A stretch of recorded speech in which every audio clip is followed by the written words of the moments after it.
তামোলপুৰৰ ভূটান সীমান্তৰ বগাজুলিত বনৰীয়া হাতীৰ উপদ্ৰৱ।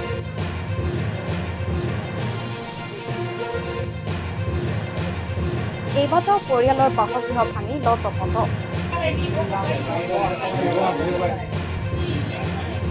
হাতী আক্ৰমণত নিহত এগৰাকী নৱম শ্ৰেণীৰ অধ্যয়নৰত ছাত্ৰী।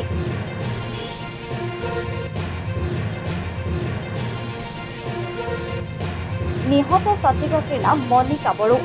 হাতীৰ আক্ৰমণৰ পৰা কথনটিৰ প্ৰাণৰক্ষা মাতৃপুত্ৰৰ।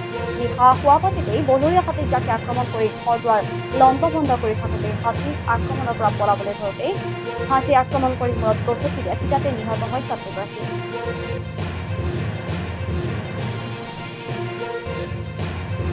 বড়োৰ ছোৱালী আছিলে, এখেতে দাউগাংবাৰী হাইস্কুলত ক্লাছ 9ত পঢ়ি আছিলে। চিমলিগুৰি ব্ৰেকেটত বগাজুলি বুলি কয় গাঁওখনৰ নাম, পোষ্ট অফিচ কালিপুৰ।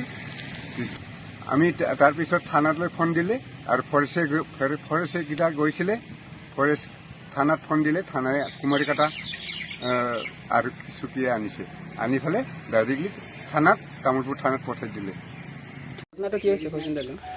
ঘটনাটো আজিৰ দিনটোত ময়ো নাজানো, কিন্তু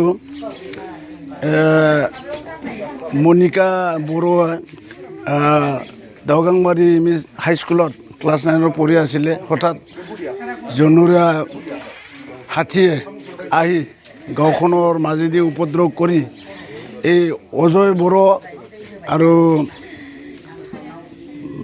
বড়োৰ ঘৰত প্ৰৱেশ কৰে। পিছফালেদি আহি তাৰপিছত তাৰ যিটো PMGY ঘৰ, এইটো